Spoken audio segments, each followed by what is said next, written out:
Good evening. My name is Adam Arwood. They call me the Zotmeister. I'm wearing white after Labor Day, and welcome to Warlord Wednesday. And the first episode, sort of a special series within a series here.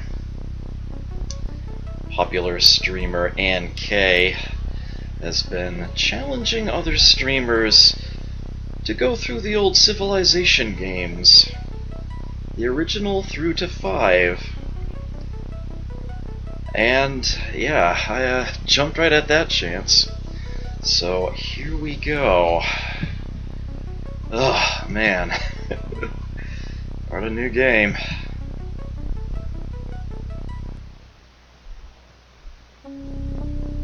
In the beginning, the earth was without form and void.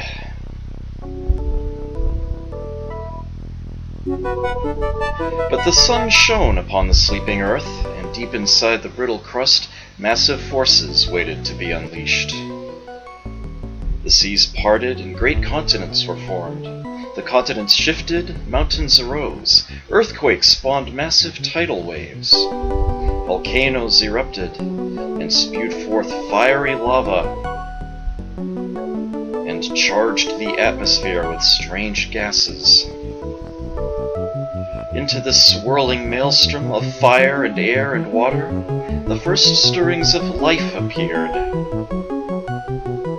Tiny organisms, cells, and amoeba, clinging to tiny sheltered habitats. But the seeds of life grew, and strengthened, and spread, and diversified, and prospered, and soon every continent and climate teemed with life. And with life came instinct and specialization, natural selection, reptiles, dinosaurs, and mammals, and finally there evolved the species known as man. And there appeared the first faint glimmers of intelligence.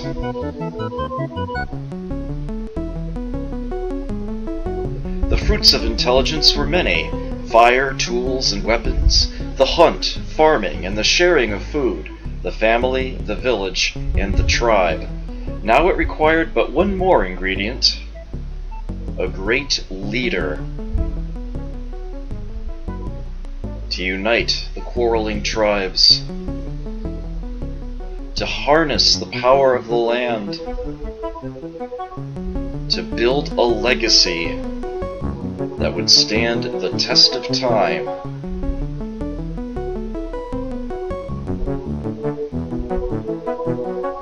A civilization.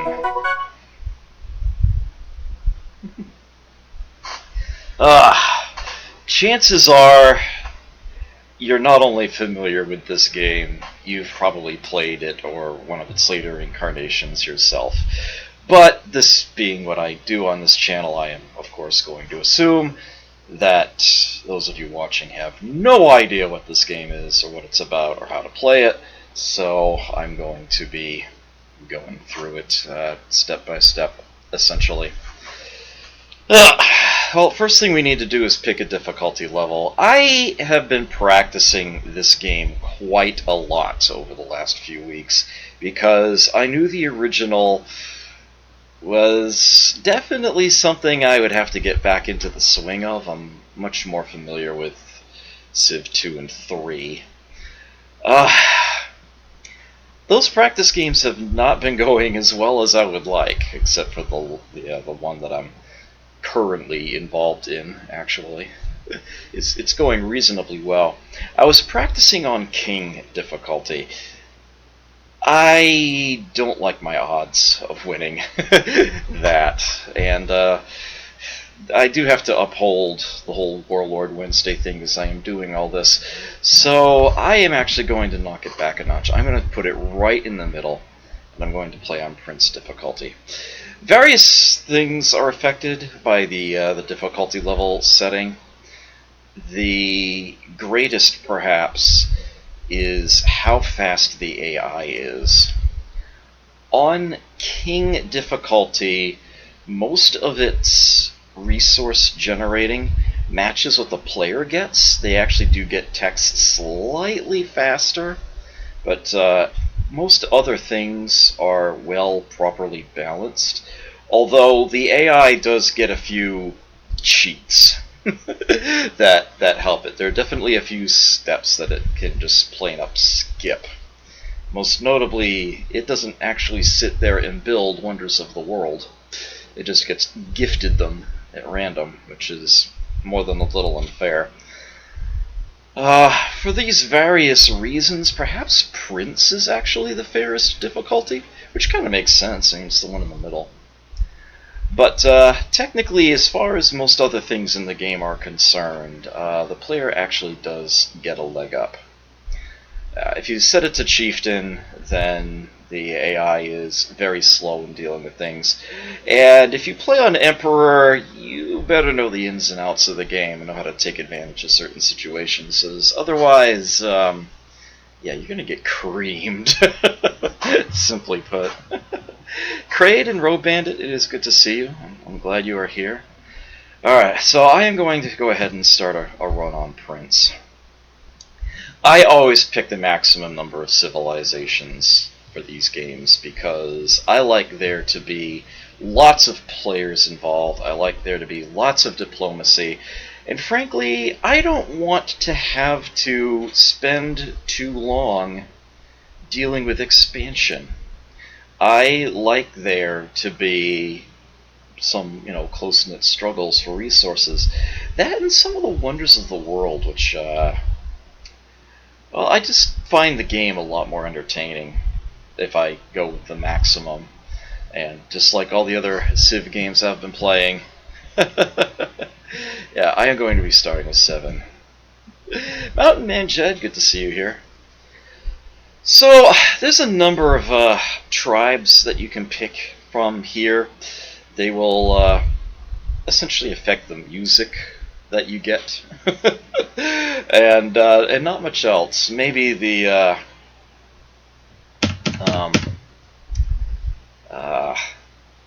what's the term? Yeah, like the default names of cities and whatnot will all be based on the choice that you make here. But there's no actual in-game effect for this, apart from what color you are, and that's really all that there is. But if you don't like any of the actual names, you can hit escape, and you can name it yourself.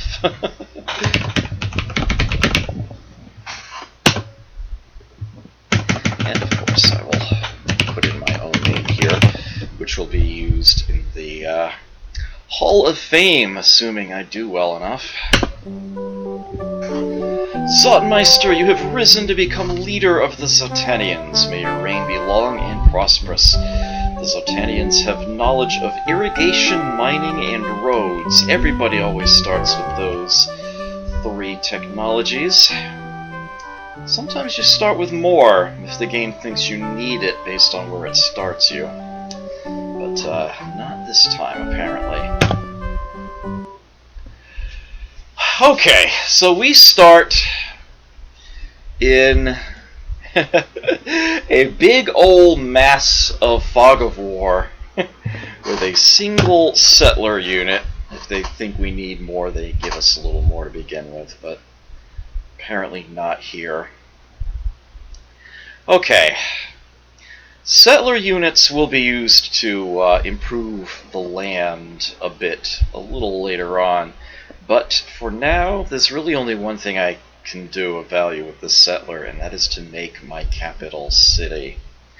Now, I actually really like the terrain that I see around here. I see some plains, I see some grasslands, this is some extra resources here. This is a jungle. I'm going to want to change that. I'm starting on a river, which is absolutely fantastic. There's also a hill here for some nice production. The horses here will boost that up. So I'm going to want to build my first city right around here, but I don't actually want to build it on the tile that I am sitting on. I see that this river ends here and keeps going a little bit that way.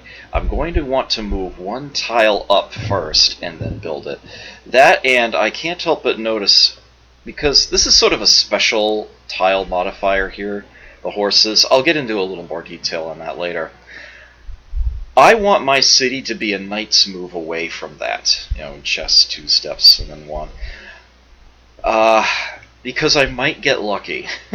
You'll see what I mean a little bit later on. For now, let's move up here. Okay, and before I forget, let me set the option here to always wait at end of turn rather than give me another one. It doesn't save that setting. You have to set it every time, and I never remember. Okay, so what we have here, another step up, is a little neutral village. They often are called goody huts, because usually when you visit them you get something nice, like a free unit or a settler, or some money, or free tech.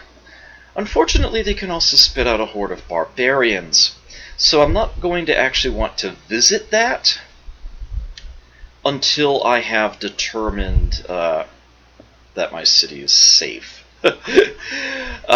Which it won't be, but I've got no problems building my city adjacent to it for now. Also, I see that the river is actually taking a turn here, so I'm getting even more river tiles on this capital city, and that is a very, very good thing. So let me go ahead and hit the B key here to build this city. And it's apparently defaulting to the German names. When you hit escape, I think it just picks one at random to be based off of, so to speak. But let's see. Let's call this one Twitch. Get this cute little animation of covered wagons going. And here is the city view, which you'll be seeing every time I build a new building or an event occurs in town. Okay, and here we have the city management screen. This is the city tile itself, and a radius around it. It will never be able to use the corners of this 5x5 square. It will always automatically use the tile that it's sitting on. Otherwise, based on the population of the city, and it starts at 1, I can choose from any of the other tiles in this 20 tile radius which ones I want to work to get resources out of. If I work the river, it's 2 food and a trade. Here I'm getting a shield as well. Here I'm getting 2 shields but no trade, which is perhaps just as well early on, but I can grow faster. Alright, so for those of you who haven't seen a Civ game before, or haven't seen my earlier Civ likes that I've played, yeah, I did both Call to Power and Civilization Revolution Season 1. So we've got 3 different kinds of resources that we generate, and they are accumulated over here. These are food. Grassland tiles and river tiles get you 2 food each. A lot of the other tile types give you 1. All of these would give me 1 here. You need to feed your people 2 food a turn. Any food you generate above that goes into food storage. And if this fills up completely and then you still have a surplus, the food storage is emptied and you gain a unit of population. That is how your cities grow. and that second unit of population can work a different tile, and yeah, you see how that goes. These shields represent raw materials resources, rocks, metals, that sort of thing that you are collecting. And this river tile happens to provide one, and I'm getting one off the city. So that is 2 a turn that I'm getting. These will get applied over here. This is what the city is currently building. I can hit this change button to get a list of the things that can be built, and I can right click on any of these to get more information on them. I can build a new settler unit. This game has a built-in civilopedia, as it calls it, and it has these big long paragraphs and lots of information about the history behind all these different kinds of units. And click to the next page and you get how they actually function in the game. Little bits and pieces about them. This ADM that you see here is attack, defense, and movement, and that's used if the unit ends up in combat. These are units that you would move around on the map. They look like little cardboard chits from some, physical war game. That was the inspiration to start with. An attack of 0 means settlers are not a combat unit. You can't use them to fight, but if they get attacked, their defense value of 1 will kick in. And movement is how fast they can move on a turn. I need something to defend this city, so I will be building militia.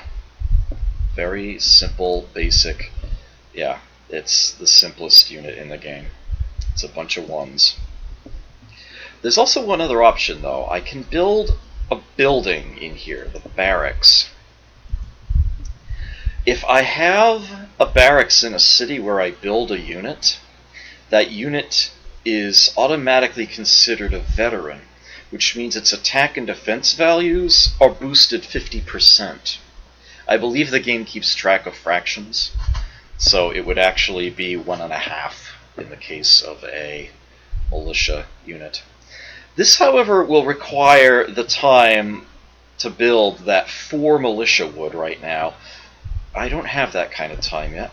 I would much rather have 4 militia, so I am going to go ahead and let it sit on that. What's up here are all the buildings that have already been built or are sitting in the city. You get a palace for free in your very first city. The purpose of the palace is to determine the center of your empire, so to speak. It means different things under different governments, but the primary factor it affects is corruption that can occur in your cities. Where the palace sits, there will never be any corruption. Which brings us to that last resource, trade. That's these arrows here. You're getting some trade out of the river, and we're not going to be able to get trade anywhere else yet out of any of these tiles, but we can get it out of the river. In order to get trade out of non-water tiles or other special resources, what we're going to need are roads, and we'll need settlers to build those for us, but that's going to have to happen a bit later. So what does trade do? Well, 3 things, actually. Trade is always automatically converted into either money, research, or luxuries. Your tax rate determines the money that you get, and that's the coin, and that's just accumulated. You hold it in a bank. You don't start with any, but you can build it up over time. Most buildings will actually have a maintenance cost. You will pay so much gold a turn. If you can't afford to pay all your cities, they might need to sell a building, and you don't get to choose which one. As a fire sale, you typically want to avoid that. Research. Oh boy, research. And then we have luxuries, and currently I'm not getting any luxuries, and I'm not going to need any for a while. I'll worry about that when we get there.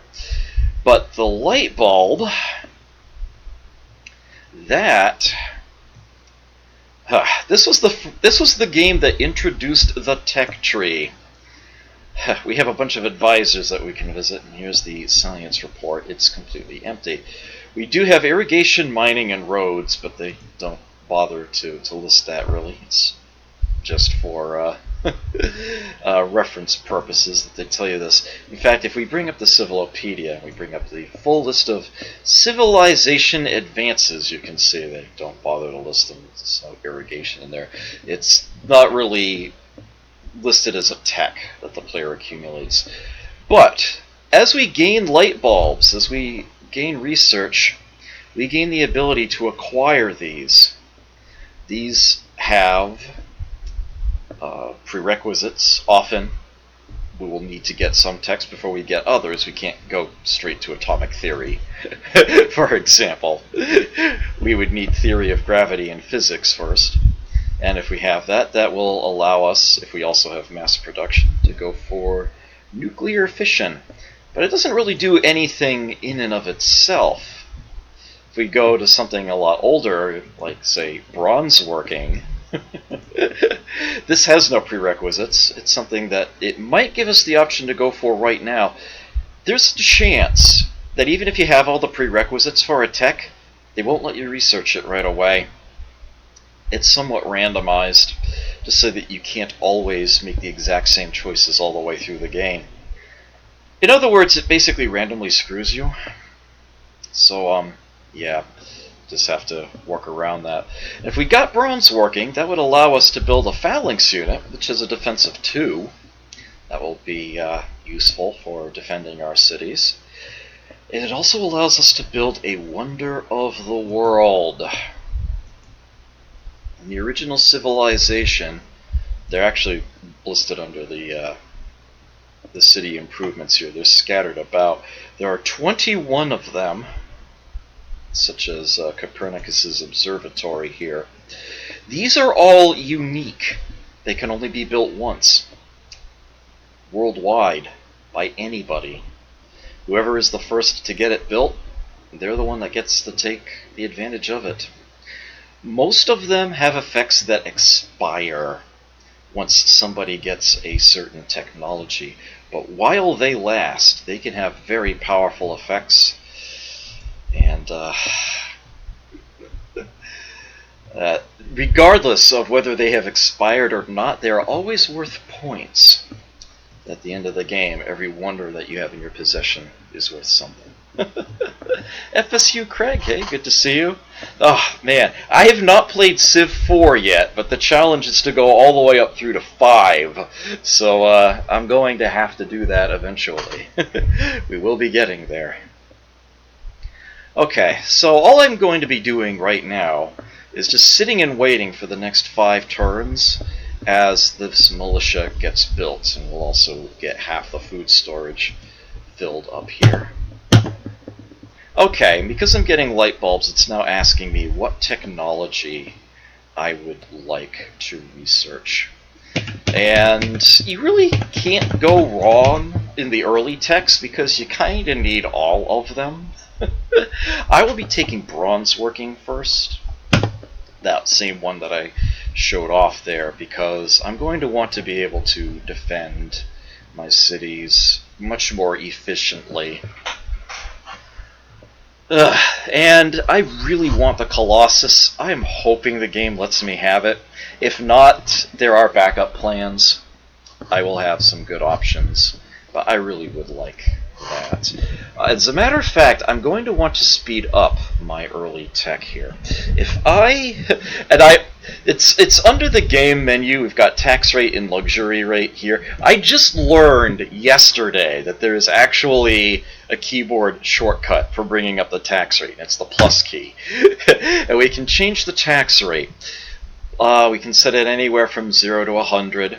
And by default, science will be the rest of it if we have our luxuries set to 0. And to start with, we do. And that's actually what this number is over here.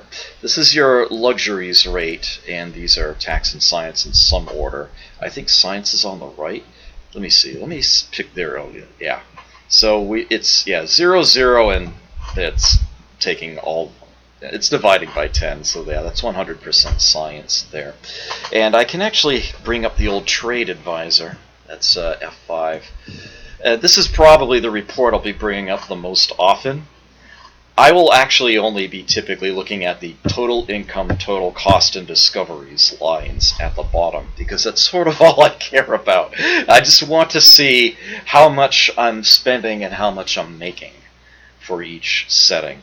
Yeah, in Civ 2, they actually put those bits of information right on uh, the tax rate selection window.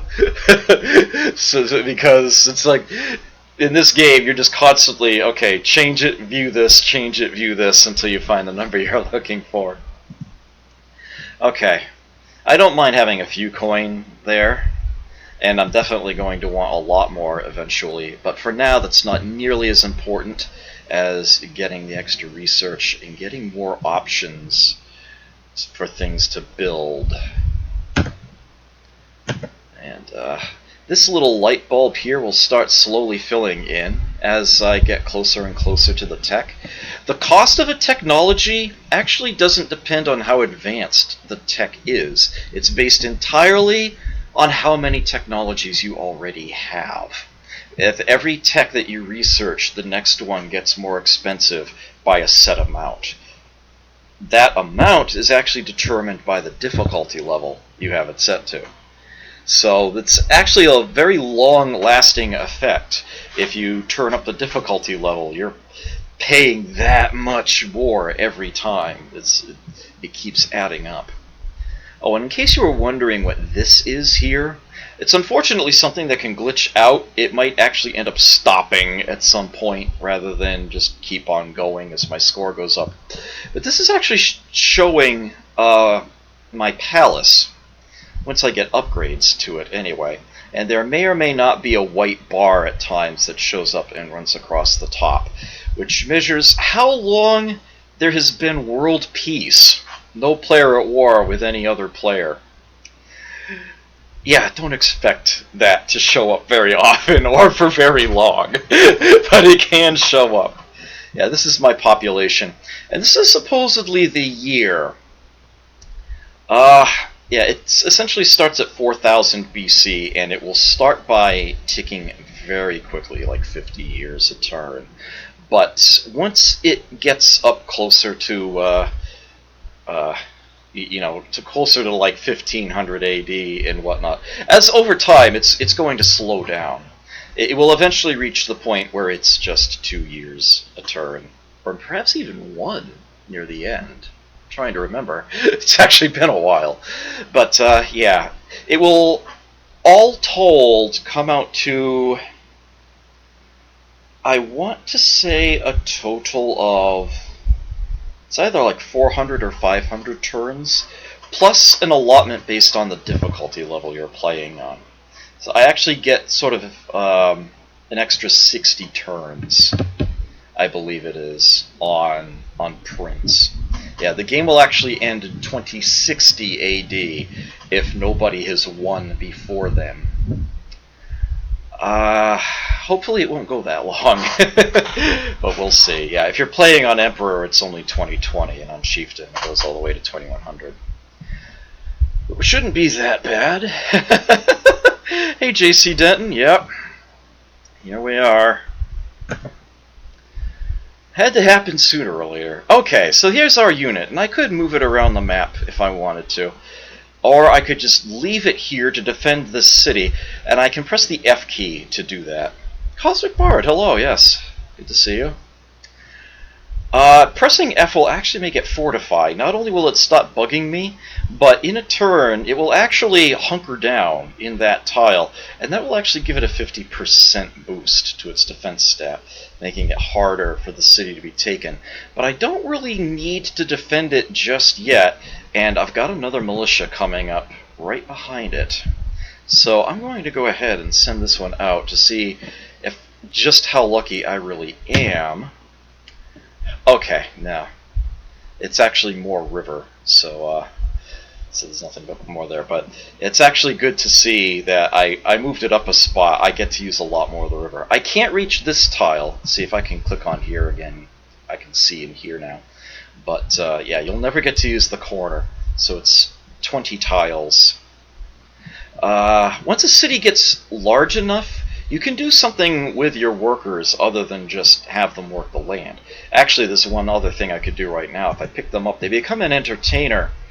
Yeah, it's like a little bard Elvis kind of deal there. And he would produce 2 luxuries, which is enough to make somebody happy if they were otherwise content, or content if they were unhappy. I will get into all of that later. But suffice it to say, an entertainer is always perfectly content, and he doesn't have anybody else to make happy right now. I'm much better working the land, so that is exactly what he's going to do. Okay, just end turn again. I want to clear out the fog of war around here just to get a sense of all the possible resources that are around my city. Let's see if I've got a special resource there. No, I don't. Okay, that is unfortunate. In fact, it's another jungle, which kind of stinks. But I can still check around the other side of the city, and I will get there eventually. Ah, here we go. So, I now have the bronze working technology. The science advisor there, by the way, bears more than a passing resemblance to Sid Meier, the designer of the game. I'm sure that was quite intentional. I'm not going to be reading all of these paragraphs because the game would take ages, but I will leave them up there. If somebody wants to pause the VOD and read them, they can do so. Alright, so I can now build phalanxes and potentially the Colossus, but it's a little early to start on a wonder, unfortunately. I have got to get expanding. One city is not going to cut it. At least not for me. I'm going to want a lot more than that. Again, I sort of can't go wrong with any of these options here. I'm eventually going to want most of these. In fact, the only one here that I don't care about at all is horseback riding. Horseback riding really isn't a prerequisite for anything important. It really doesn't come up. It really kind of doesn't matter. I think among what I see here, the one I'm going to want the most in short order is probably the wheel. In case I need to fight somebody early on, I'm going to want to have access to chariots, which are very powerful for when you get them in the game. Too much, if you ask me. But that's the way the game is. Well, let's step this way. We can move diagonally. I am moving the unit with the number pad on my keyboard, by the way, but you can actually use the mouse. It's easiest if you have access to both. You can type the G key to get a go arrow when you have a unit selected. I'll show you that in a moment, actually. Yeah, and it will just calculate a route for the unit to take. You can click anywhere and it'll get there eventually. You can also right-click on any tile right next to the unit and it will move there. If you right-click further away, it instead gives you the Civilopedia information on the terrain you clicked on. And this is actually not a bad time to show you. This is how it looks. Yeah, grassland is where you get a lot of food on flat terrain, and it is very enhanceable. You can give it a road, which will not only make it faster to traverse, but also give it trade. Or you can also irrigate it, which will give you additional food. However, you probably noticed the the asterisk and the percent sign there, and the little extra marks regarding governments. Yeah, you start the game in a despotism government. The government types, no, they're scattered in among here. There's anarchy, which is basically the lack of a government. Anarchy is what you're stuck in if you try to change governments, or if you're in a less enlightened government and your palace is taken from you. your civilization might fall into anarchy. You might even suffer a civil war. Going up from there, we've got despotism, which is what you start in. And the despotism has, as does the anarchy, the effect that if you would get 3 or more resources of the same type out of a tile, you get 1 less. And that's actually quite the handicap.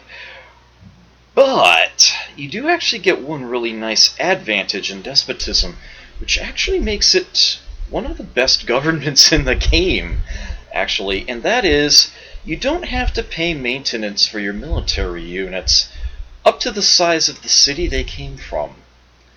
I have right now 1 militia unit in my city of size 1. I don't have to pay anything in order to keep that unit around. Once I get my 2nd unit built, I will actually have to pay 1 shield per turn in order to keep that unit active. If I'm not generating enough shields, one of my units will just plain disband. But once the city goes up to size 2, then it can support 2 units for free, and so on. Also, I can institute martial law. Military units inside my city can decrease unhappiness, which is not going to be an issue for a little while. Believe me, when it comes up, it will be extremely important. Extremely important. What I'm going to want to work my way to is the Republic. But first, I'd like to quickly go over monarchy. This is perhaps the first government, this or the Republic, that you could get access to. They come up at around the same time. Here, you don't have the loss of resources, but all units will require a shield to maintain. All of them. And you do still get the unhappiness discount. Usually the shield discount of despotism is better than the food resource issue when it comes to despotism, assuming that your cities are built in good places. But yeah, it's sort of 6 of one, half dozen of another. It depends on the situation that you're in. Communism comes much later in the game, and it's sort of an advanced version of monarchy. It works exactly the same way, except corruption is not based on where your palace is. It's actually averaged out among all of your cities. So their actual location on the map doesn't matter.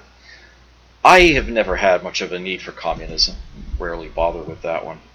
Here are the ones that I like. The Republic is the first sort of economic boosting government. Any tile where there is trade, those arrows, you get 1 extra. This is huge. But this does come with actually quite a few drawbacks. First off, you always have to pay a shield for all of your units. If anybody wants to make peace with you, you have to accept that offer, which means if you want to go to war with somebody, you're probably going to be breaking your reputation and getting very unpleasant with other people. You cannot institute martial law, so if your people are unhappy, you can't fix that just by leaving military units there. And perhaps most importantly, any military unit that is not sitting in its home city actually causes unhappiness, which makes it very irritating if you find yourself in a war. The more advanced version of a republic is, of course, a democracy. And what you gain out of a democracy compared to a republic is that all corruption is eliminated. Gone. Completely. You don't even need a palace. You can sell your palace. You don't need it anymore. It's 200 coin just sitting there waiting for you to take it, assuming you're willing to stay in a democracy the rest of the game, or rebuild the palace later. The downside, however, is that you are going to have double the unhappiness for units away from town. It is 2 people unhappy for each military unit away instead of 1, which often means that a small city can't have military units away at all. And larger ones, you have to jump through quite a few hoops in order to be able to do that. So you're forced to be purely defensive. Oh, yeah, and if you leave a city in civil disorder for too long, your whole government might get overthrown. And you're thrown into anarchy. So yeah, that's kind of bad. Oh, yes. Yeah, that may or may not come up in this game, but yes, there is a very interesting bug if the Indians show up as one of the AI civs in the game. The AI civs all have sort of a predilection to them on how aggressive they are, how technologist they are, how expansive they are. The Indians are programmed to be the friendliest of the civilizations. Their leader is supposed to be Gandhi. However, they are so friendly that if they find themselves in a democracy government, which naturally has a happiness modifier, it actually ends up going negative and rolls over. And the result is that Gandhi becomes hyper-aggressive. Like, most civs, their aggression level would be somewhere between 0 and 10, and Gandhi's suddenly becomes 255 or something ridiculous like that. And the result is, yeah, if he's got nuclear weapons, he's going to use them. Yep, that is indeed a bug, but it is a bug that was so iconic and memorable that they actually intentionally put in the same behavior in, I want to say it was Civ 5 or Civ 6. Yeah, they brought that in, yeah. That he's hyper friendly until he gets nukes, and then he's like, the planet shall be destroyed! Alright, so what's further down this way, beyond the end of the river? Okay. So this is going to be ocean tile, or at least a lake. And that would actually, by default, give you 1 food and 3 trade. Excuse me, 1 food and 2 trade. But, yeah, and there could be fish in it, which gives it 2 extra food. But yeah, it's too far away from my city to reach. I'm going to have to get another settler going before too long. So it's this way.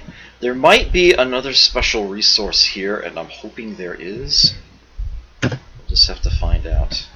Okay, my city now has a black border, so I know that there's another unit in there now. There is! Excellent! Okay, there's a second horse here. Alright, so to explain why I wanted to move that city up one and be a knight's move away from the horse.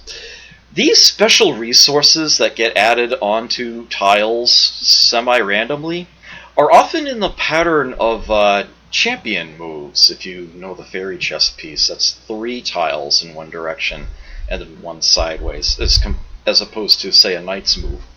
And the result of that is that there are often places you can build a city that's a knight's move away from multiple special resources. When I saw that the river was going to go up to the north and that I had a resource here, I knew I wanted to be up one, to be a knight's move away from it, so that I can get more river and hopefully get another resource further out there. There might have been one here, and it turns out there was one here that I would not have been able to reach if the city was here. That's that corner you can't use. It's just too far away. So I actually have access to that. I refer to a spot like this as a nexus. It's just my own term. It's a knight's move away from multiple resources. The best places to build cities tend to be those where there's a good variety of terrain, especially a river.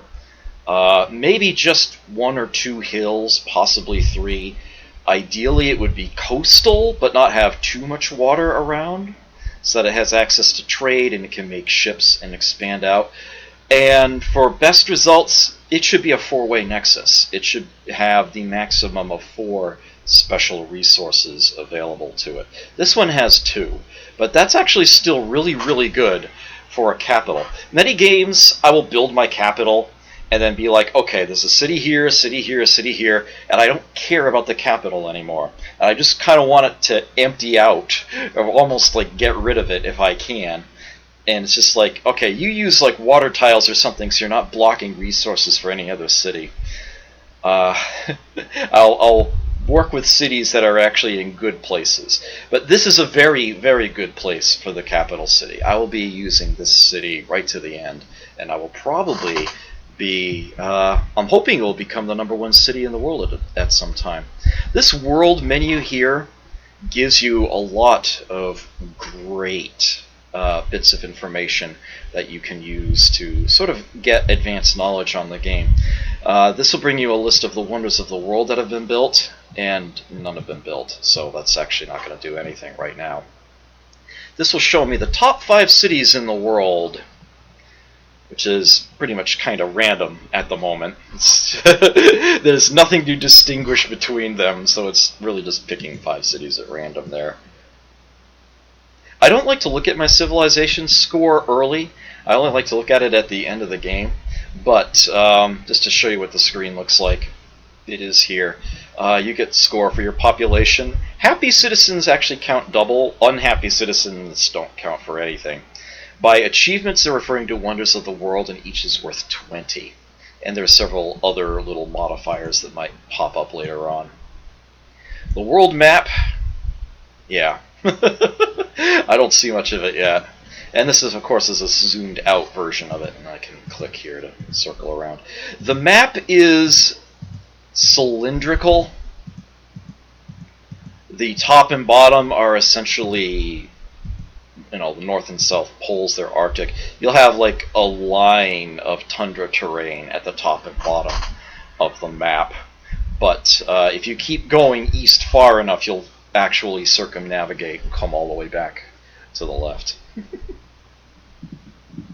Oh yeah, so many play styles, so many. Yeah, it's astounding how many different approaches one can take to these sorts of games. And and sadly there's no function key for this one. Demographics almost feels like it's cheating when I look at it sometimes. It takes a lot of things about your civilization and tries to translate them into what would be real-world statistics. Approval rating of your leader, gross national product, your land area, the percentage of your population that is literate, how much disease is going on out there, how much pollution you're generating, which won't be a thing until much later, but when it matters, it suddenly matters quite a bit. Yeah, and it actually shows you your ranking among all the players in the game for that particular statistic. I'm currently first in a lot of things, so I'm probably tied for first in most of them. So it's like not much to see early on, but yeah. Okay, I'm going to have this unit fortify within the city, and I can actually tell them to make a phalanx instead of a militia, which takes twice as long to build, but it does have double the defense. And given that there will be multipliers I can add to that, it is actually more efficient to build that. Not to mention that I am paying support for 2 units. Well, for 1 unit now, you can see it's costing me the shield there. That's what this means. I've got 2 units and my city's only size 1. But it is about to grow. The food storage is full, and I still have a surplus, so I'm going to get another worker next turn. And in fact, the number on the city has changed to show it is now a population 2 city. And it has decided to work here by default, and I certainly agree with that choice. Note that the food storage box is now wider. However, it's going to take more food before it grows again. But yeah, now I'm getting a 3rd shield and a 3rd trade, which is also becoming a light bulb. Also, I can pluck them up, and now the entertainer would actually have somebody to entertain. You can see, this sort of dark blue color that they typically are. If I pluck this up, you can see he's a nice bright cyan here.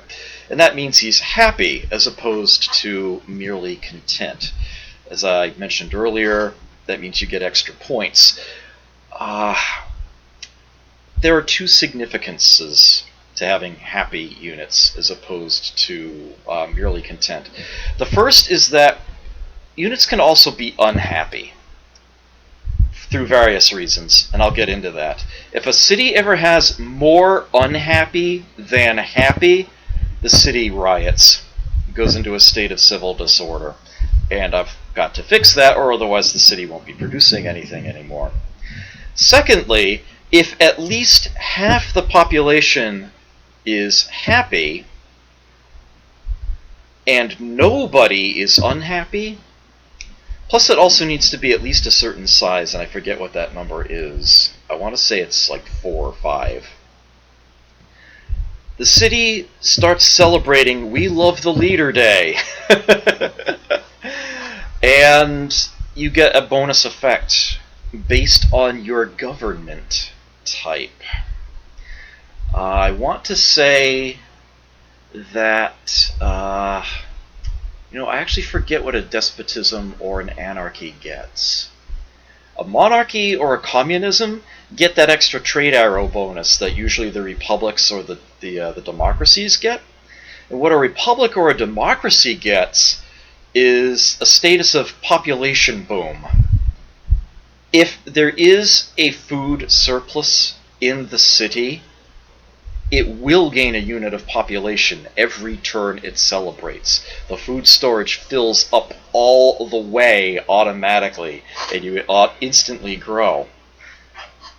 That sounds astounding, but beyond a certain size, every unit of population that you get in a city will by default be unhappy rather than content.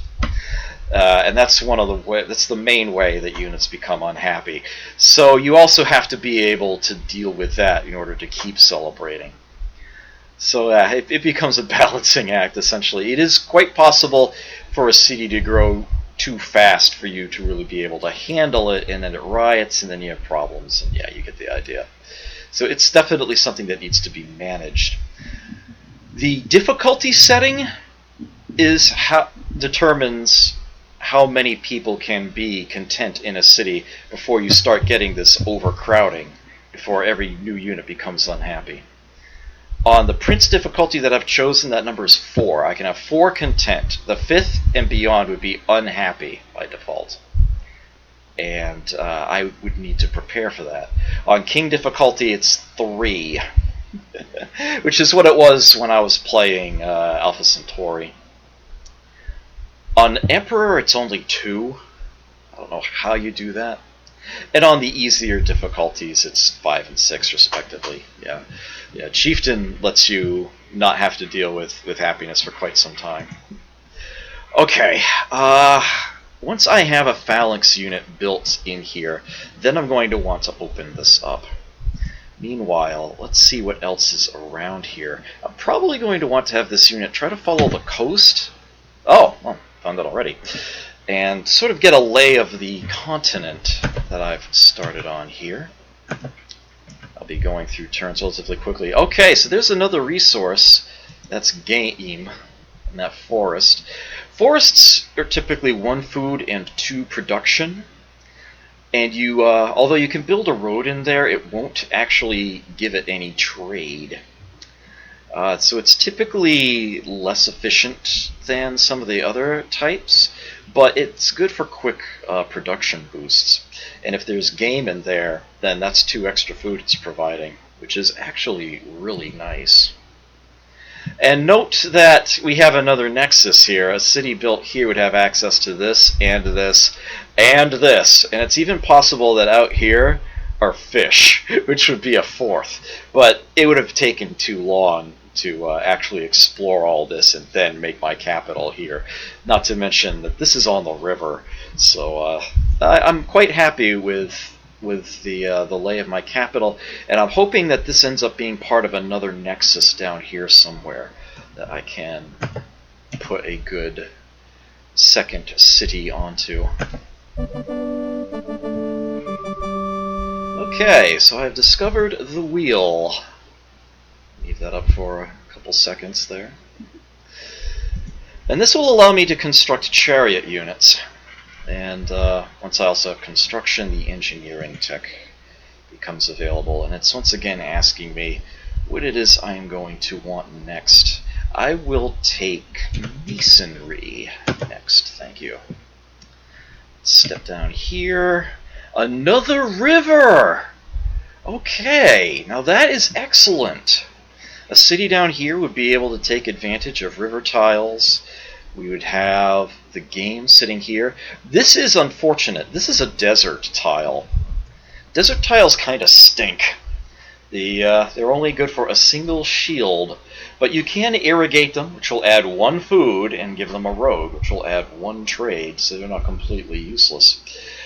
A desert, however, with the oasis resource on it is amazing. It's worth an extra 3 food, and you can still irrigate it and make that 4. And that's actually the only way that you can get 3 food out of a tile in a despotism. Otherwise, yeah, there's no other terrain type you can get more than 2 out of, at least before you get access to railroads. Yeah, you can actually mine the desert. That is an option, as it shows there, and you can get an extra shield out of it, but it's almost always better to irrigate it and get that food out so that, well, somebody working the desert isn't going to be able to feed themselves. That's part of the problem right there. So yeah, desert is a bad tile unless it has an oasis on it, but it's something. Once the city gets large enough, it might not have anything else better to use. Alright. Oh! Now that is what I want to see. So what we have is a nexus right here. Not only does it have access to game, on this hill tile, which is normally just 1 food and nothing else, and a road doesn't help, you can mine a hill. You can irrigate it and get 1 extra food, but you can also mine it, and that will make it produce 3 shields. Coal is that bonus resource you see on there, and that gives it an extra 2 shields. That is a really nice production boon. This will be a place where I'll be able to build things very quickly. I've got a forest with game on it, a hill with coal on it. Let's go! This is going to be pretty much the ideal place for me to build city number 2. Now, I do note that there is a gap between this city and this one. A city built here would be able to reach out to here, and this city can reach out to here. So there's actually going to be a strip of tiles in between them that won't be used by any city, but it's a bunch of junk anyway. Jungle is kind of a junk tile. All it does is provide 1 food. Jungle is really only useful if there are gems in it. Gems add 4 trade to it, which is delightfully ridiculous. But other than that, it's gunk. One thing you can do with a settler, though, they can actually clear a jungle. You can actually replace it with either a grassland or a plains, your choice. So that is one thing that you can do with those tiles. Oh no, I stand corrected. It's not a grassland or a plains. I think it's a grassland or a forest. That's right, it's a grassland or a forest. A forest can be cut down and become a plains. There we go. You can actually change a forest tile. If you decide you want more food and don't mind losing one of those shields, you can cut down the forest. Okay, so this is looking really good for 2 starting cities. Really, really strong, actually. I am going to have that phalanx next turn, and once it's defending my city, I should be able to pop that open and see what's there. Let's do this. You can continue to explore around there. I will tell you to fortify. Then I will go inside here and click on this unit to wake him up. So what is in here? You have discovered Scrolls of Ancient Wisdom, which means I just got a tech for free. I got horseback riding. Oh well. doesn't really do me a lot of good. It allows me to build cavalry and gives me access to chivalry, but again, this is sort of a dead end. It doesn't really lead to anything else. But I can leave them out and have them continue exploring now. Maybe I'll find more goody huts or more places to build a city. But I do already have one place I want to build a city, and I want that to happen sooner rather than later. So I'm going to tell them to now give me another settlers unit.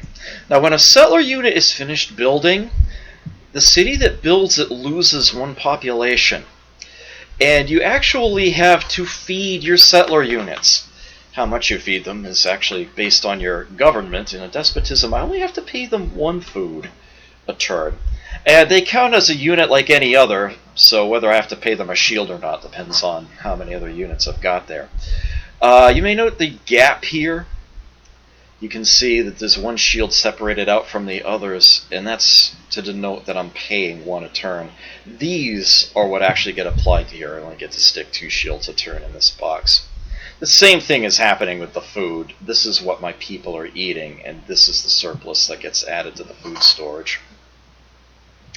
So that's how that works.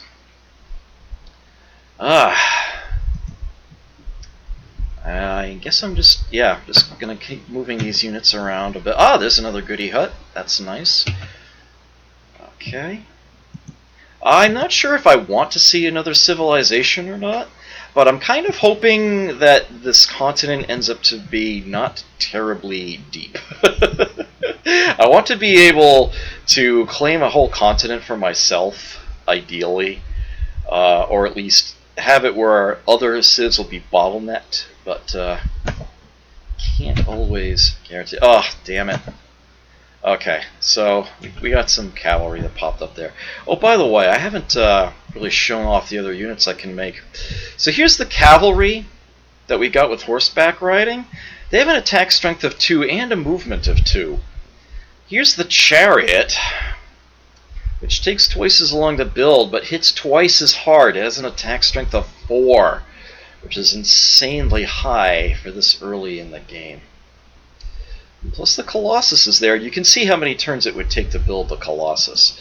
Yeah, I'm kind of not ready to start in on that yet. I'm still hoping I actually get it built. Chances are he's dead. I'd have to be pretty lucky, but we'll see what happens. Yeah, he's gone. And those barbarian units are going to stay on the map. They'll probably eventually find my capital here and attack it, but hopefully they won't get anywhere. With that said, though, I'm going to start sending you back the other way.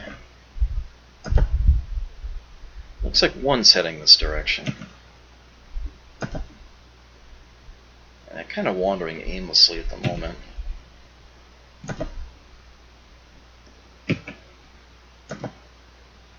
Yeah, just in case. We're sending you home. You can hunker down in there. Chances are this unit's going to suicide itself against the town, unless I'm very unlucky. Alright, well, it's grown to size 3.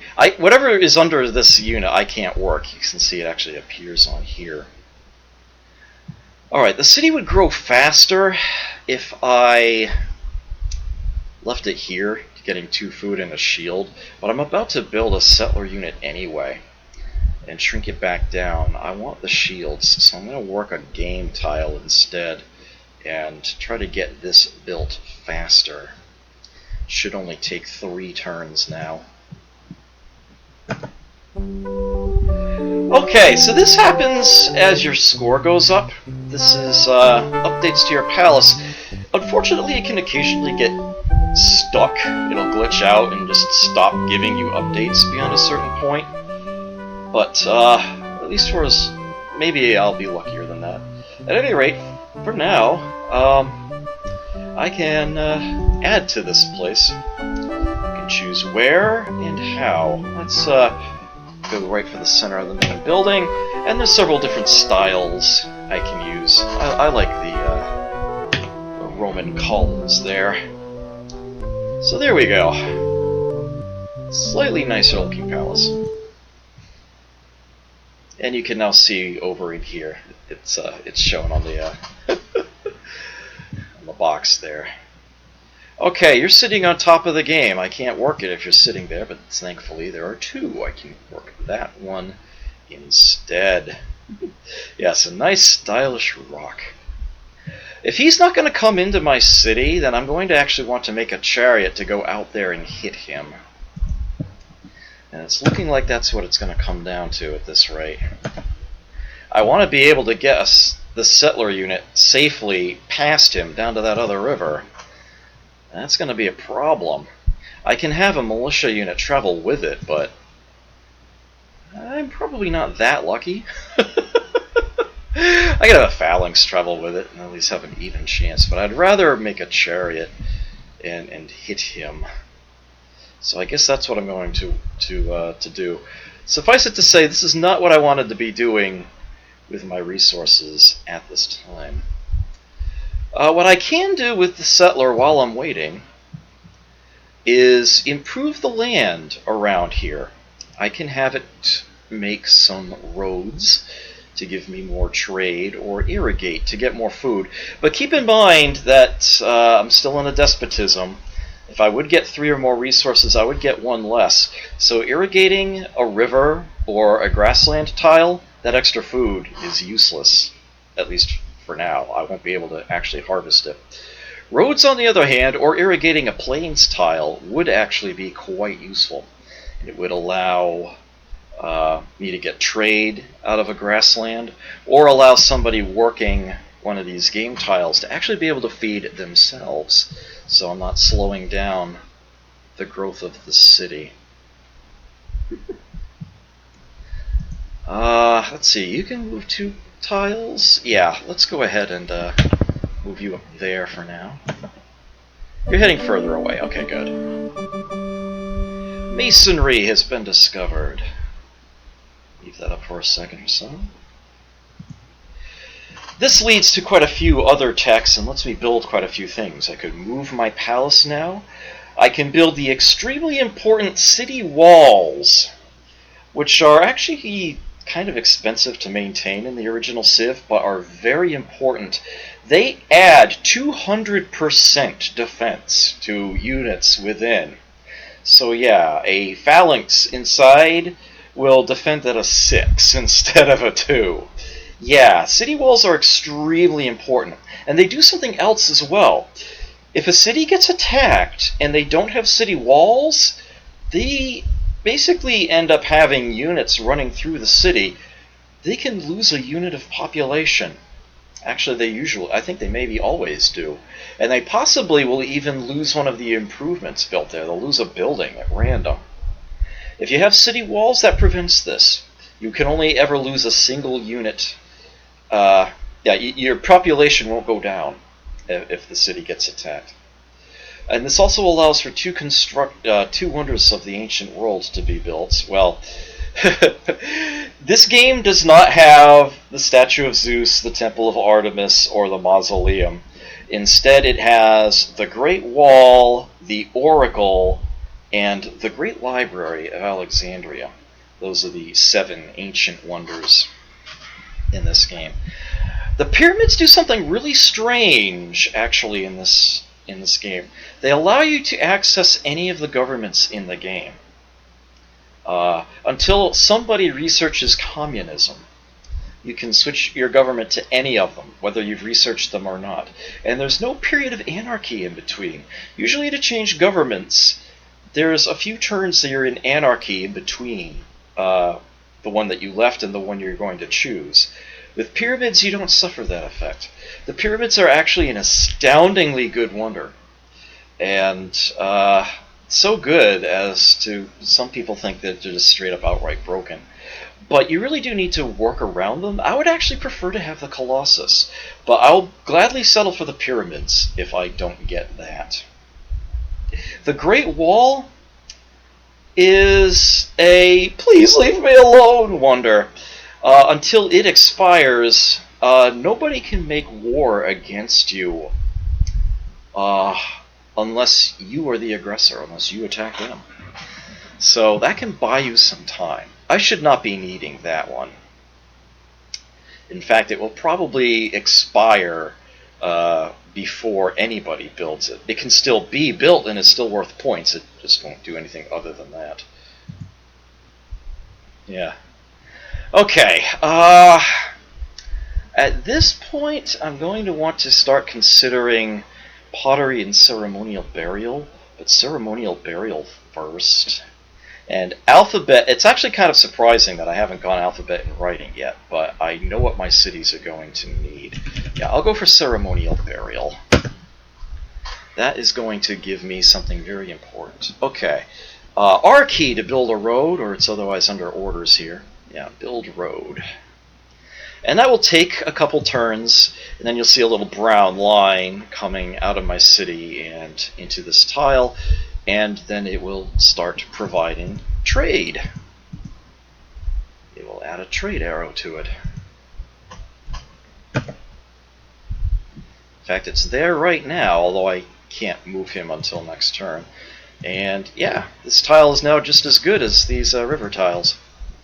So yeah, good stuff there. Oh, you've gone well far away. Okay. I'd still want to get that chariot out to be safe, though, so let's go here. I'm going to build a road there. And the road is now in place. That provides trade, one trade as well. Although I still want the food at the moment. And now with the I key, this option menu here, I can irrigate it. That will take a little longer than the road did. There it is. This is what it looks like. It gets this sort of Mondrian art look to it. And yeah, if I work that now, you see they actually have to squeeze the symbols in. It's 2 food, 2 shields, and a trade. So that's actually the best tile I've got right now. In order to irrigate a tile, however, it needs to be a river or adjacent to a river, and only orthogonally. Diagonal doesn't count. Or adjacent to to an actual full-on water tile, ocean or lake. Or adjacent to a tile you've already irrigated. That, and it also has to be flat land. Well, actually you can irrigate a hill. You can irrigate hills, plains, grasslands, and deserts. Other terrain types, if you go to irrigate it, it will actually try to change the terrain type. If you try to irrigate a jungle, you get a grassland. If you try to irrigate a forest, you get a plains. And I want to say a swamp becomes...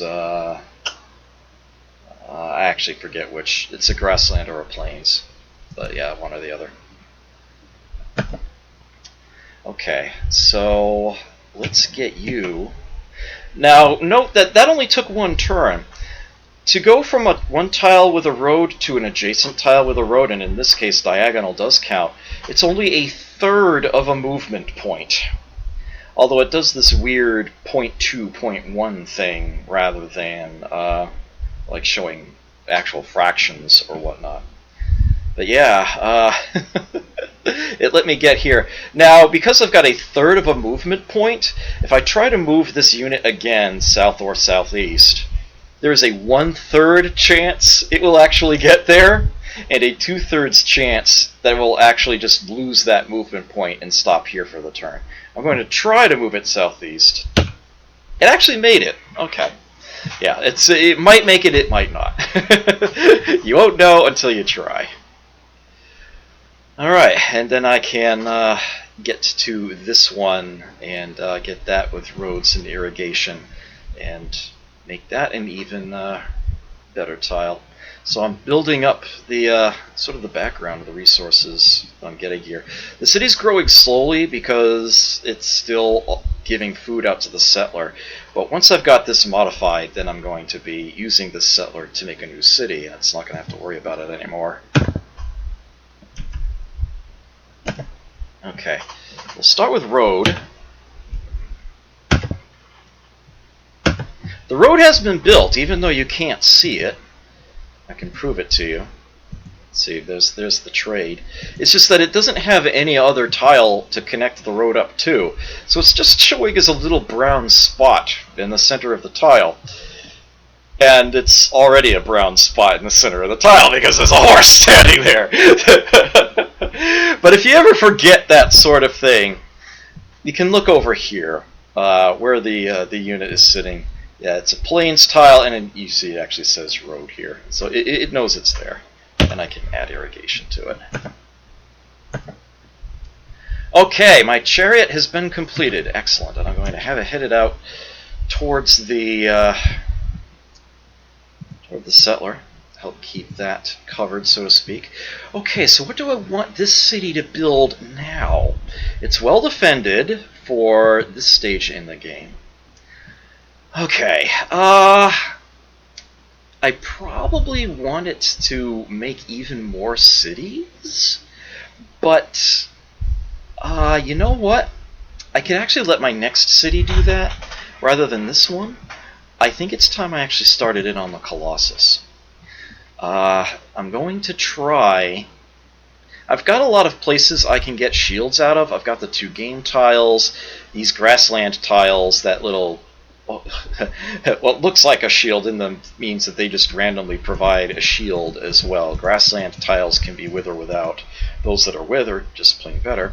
River tiles are always 2 food and a trade.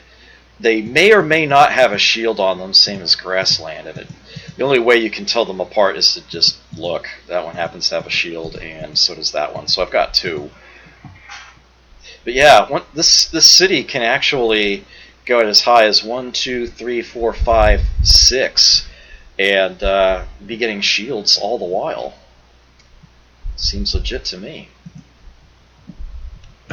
And I got ceremonial burial, which I'm going to need if I'm going to get a city up to that size. Ceremonial burial allows the construction of a temple. Temples will allow one unhappy citizen to be made content in the city where you build it.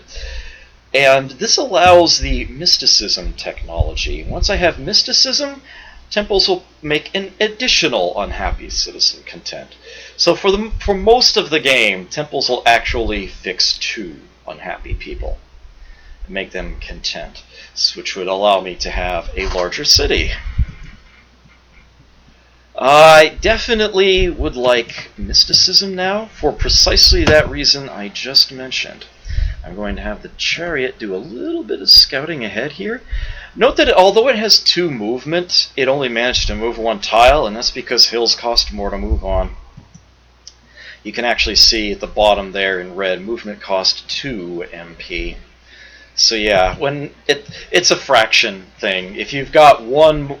Well, the game makes it so that if a unit hasn't moved at all, it will always manage to make it to another tile. If something only has 1 movement point and it tries to move into a hill, and it hasn't moved on any roads prior to that, then yeah, it is going to succeed. They do give you that luxury. But otherwise, it's a percentage chance. If you've moved elsewhere and you've got 1 movement point left and you're trying to move into a hill, it's a 50-50 shot whether you move there or get stuck. So that's how that works. You might bounce, you might make it across, who knows. I need just a brief moment. I will be right back.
Ugh.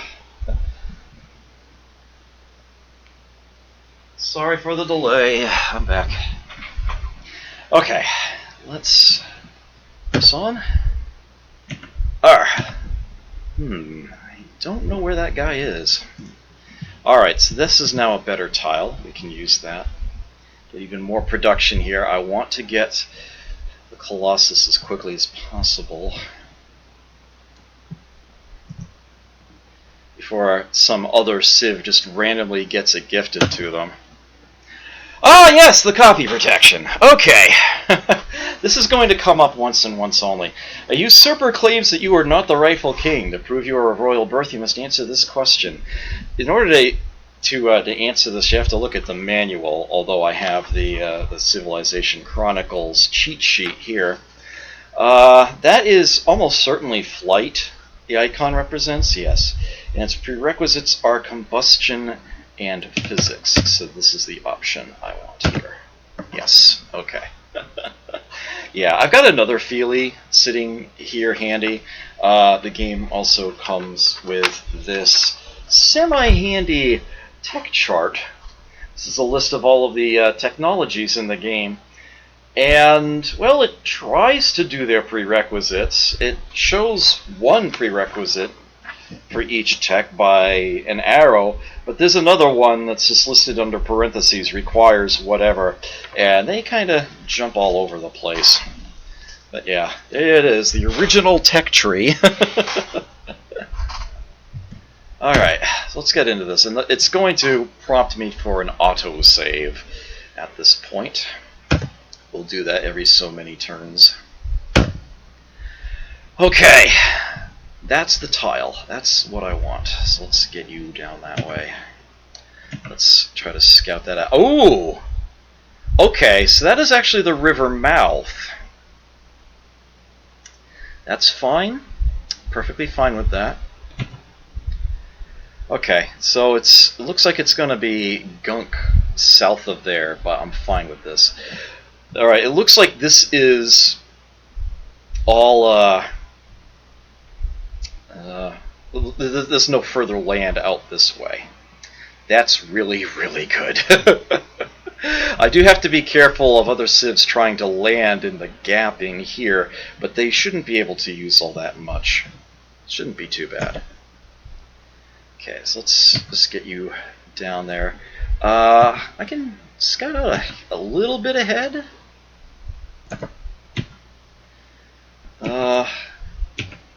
Okay. If I want to see what's under here, I will need a boat to do that, and I don't have one. Actually, I can get this tile cleared away, but yeah, this one isn't adjacent to land, so I'm going to have to build a boat in the city here or up there and sail it around in order to see if there's possibly fish there. I actually don't expect there to be fish here, but there might be fish here, which would be kind of nice. Alright, that's the spot I want to build the city. Oh, come off it!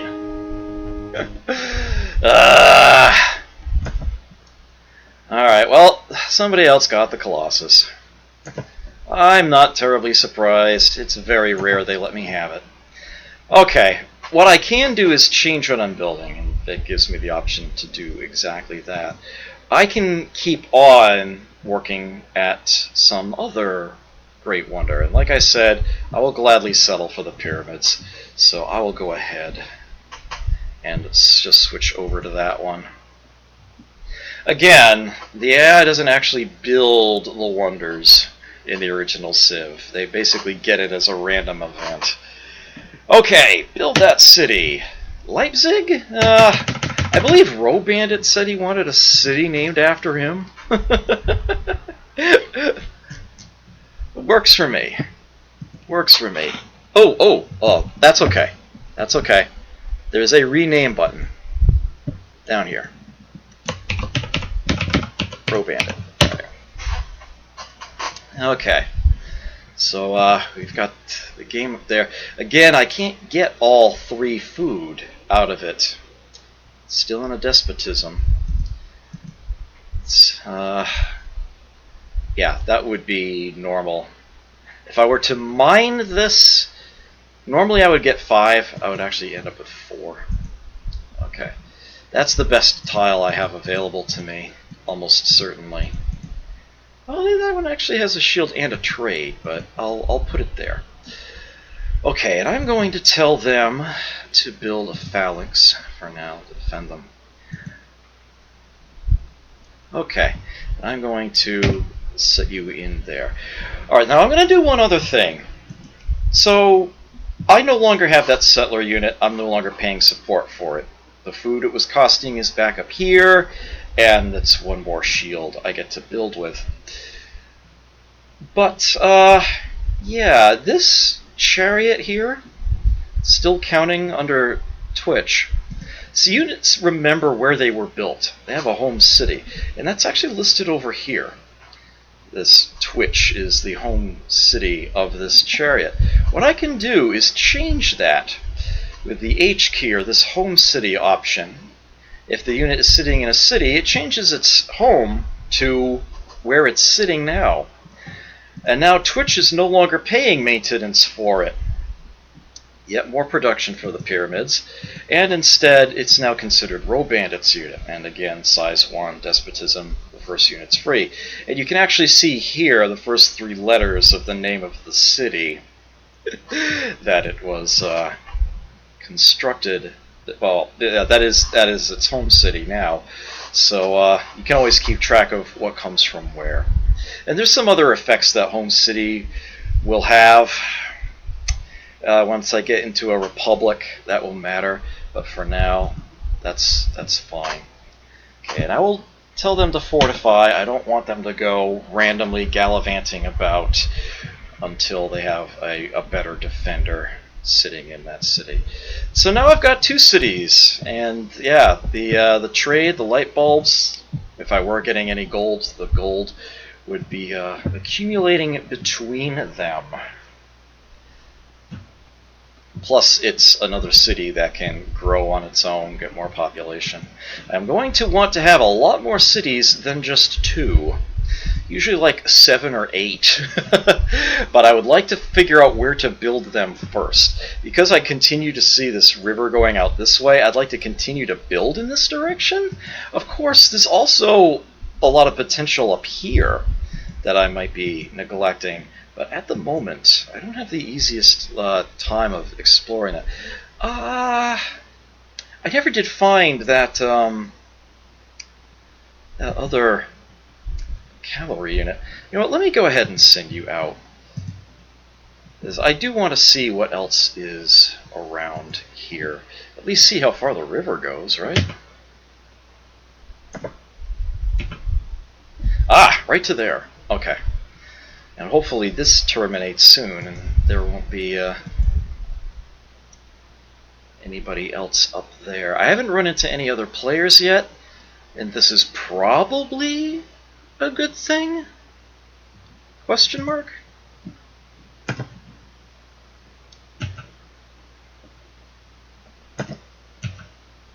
Okay, yeah, it does terminate up there. I might be able to squeeze another city up here. It would be nice to know what other options are around, if there's any fish further out, or what might be sitting on the land there. If I were to build a city here, it would be able to reach out to here. It would only overlap my capital by a single tile. I would sort of be okay with that. The problem would be that the vast majority of the city radius would be a lot of water, which means it's not going to grow terribly large, and it's not going to be able to produce anything quickly. It is, however, going to generate a lot of trade, so there'll be at least extra resources there if I can manage to defend it. It is a place I could stick another city, and I certainly wouldn't regret it being there. With that said, though, let's see if I can find an even better spot. Ah! Okay, this is actually looking really good. It looks like I might not have any other opposition to worry about here. Okay, so I now have mysticism. So temples are now good for 2. And this also allows the building of the Oracle Wonder, which actually doubles the strength of temples again. So they'll be either 2 or 4, depending on, well, obviously you have mysticism if you've built the Oracle yourself, but somebody else could build the Oracle and you could take it from them. So it is actually possible to have the Oracle and not mysticism, in which case your temples would give you 2. Once you do get mysticism, it would become 4. Unhappy people made content. The problem with the Oracle is that it expires sooner than I would like. I have a cheat sheet here, because I never remember them, of the various technologies that make the wonders expire. The Oracle expires with religion. It doubles the effect of temples in all cities you control until somebody, anybody, including yourself, gets religion. At which point it ceases to provide that benefit. Okay, I've put it off long enough. I definitely want Alphabet next. Okay, nothing there. Walk around the corner there. Okay, excellent. So Row Bandit now has a good defender there. I want them to make something else now, and that's almost certainly going to be settlers. I have a hill to mine, among other things. I also need to find a place for another city. I've got one, but it's not exactly ideal. Ah, so there's fish hiding down there. So that's nice.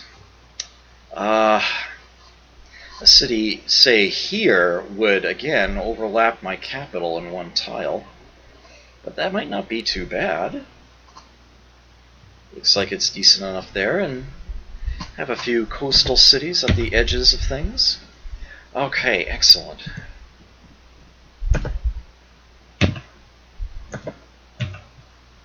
Just try to clean up the edges a little here.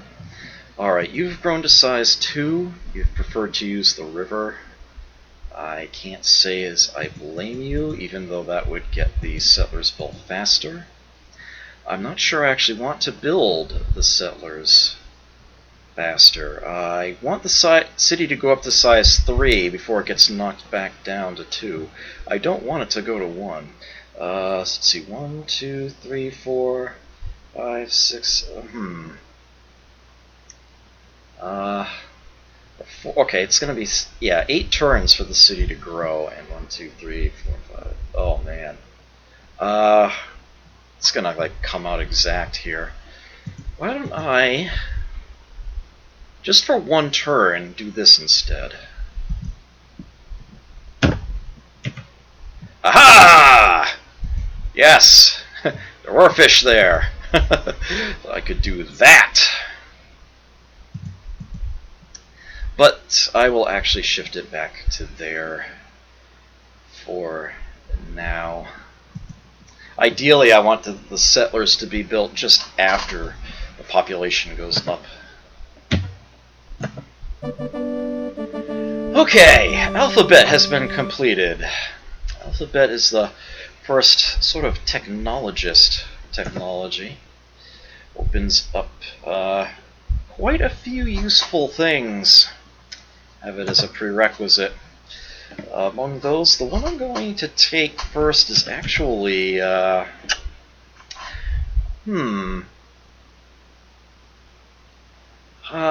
it's going to be writing. Okay, so we can keep heading out this way. Twitch is now up to size 4, so that's good. Oh my word! Picante! Thank you for that spicy host! Greatly appreciate that. Doing out up here with the original DOS civilization. And K has been challenging streamers to go through the original Civ through to 5. Look at your view case. She had around 15. I have so many lurkers that my viewer count in the dashboard is usually like a third of the number of people who are actually here.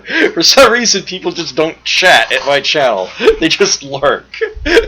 So Twitch never tells me how many people are actually here until after the stream. It's the strangest thing. Yeah, I greatly appreciate it. Okay.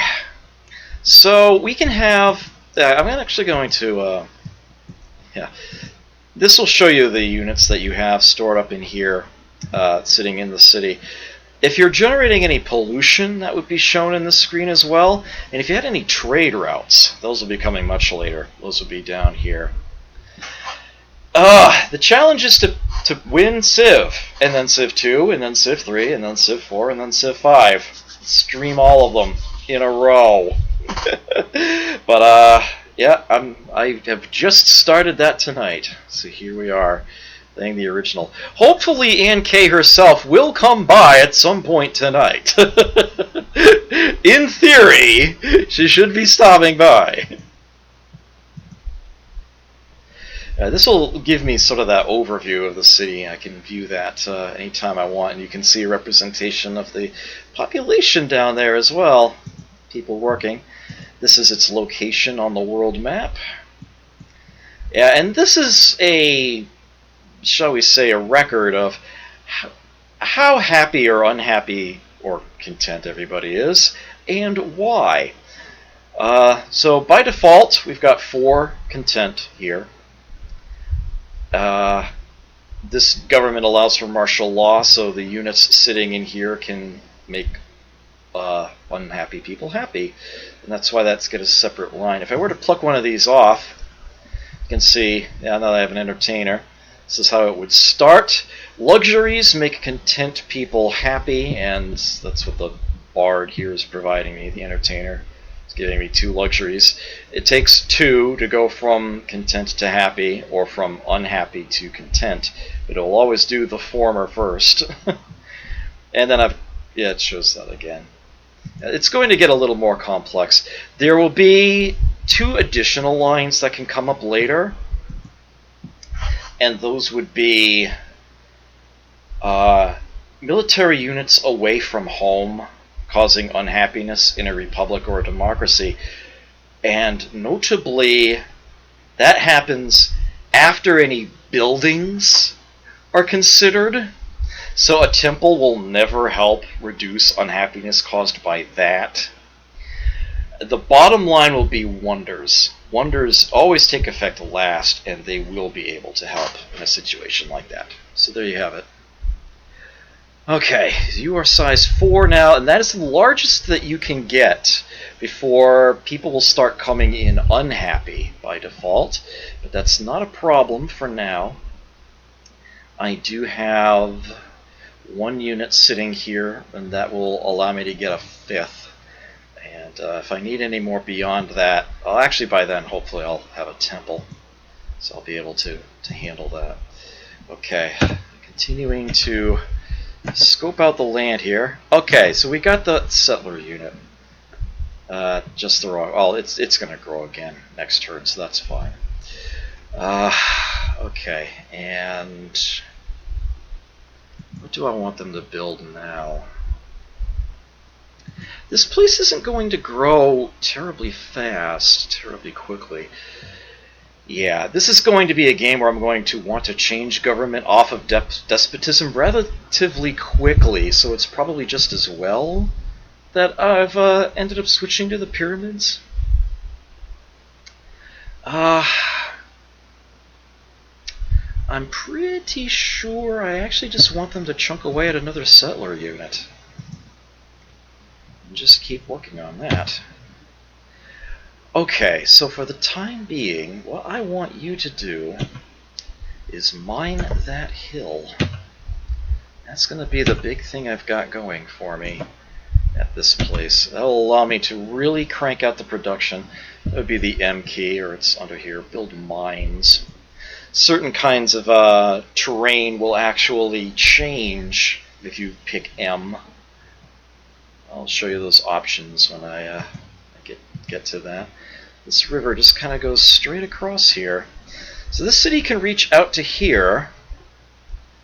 I could build something along here, say like right here. I could use that stretch of river. I've got the fish there.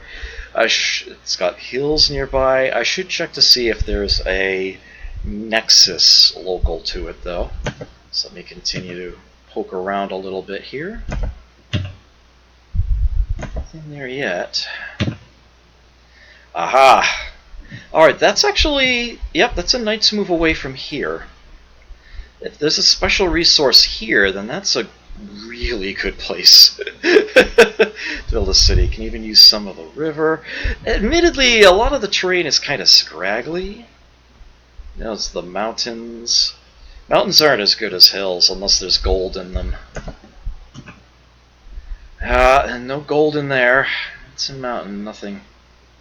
I'm probably, in this case, actually better off making two separate cities, one around here and then one further east. So let's see, where would I want to build this city? I would want it to be able to reach the fish. I would probably want it to be coastal, but it really doesn't hurt it too much if it isn't.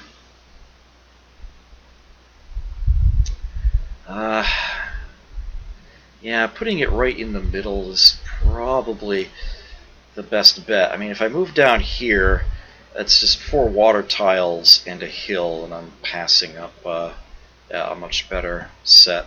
I could look a little further north, but then I'm missing the fish. It looks like I've actually hit the edge of the land anyway. So this is a strange continent I'm on. Alright, writing has been researched. Anybody who wants to read that on the VOD, they can pause it, take a quick peek at that. This allows the construction of libraries. A library in a city boosts the research it produces by 50%. It does cost a gold per turn to maintain, but in a city with even a moderate amount of trade, it is a huge, huge help. It also allows the construction of diplomats. They're a special unit. They're non-combat. If I send a diplomat out to another city, out of another civilization, there's a number of things that they can do. They can establish an embassy. So I get reports on what it is that they are doing as they act. I can also investigate a city to see what's built in it, how many units they've got stationed there.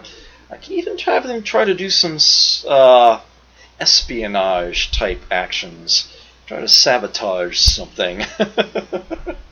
So yeah, they sort of function as spies as well. Later Civ games actually have an upgraded diplomat unit simply called a spy, but here you just have the one.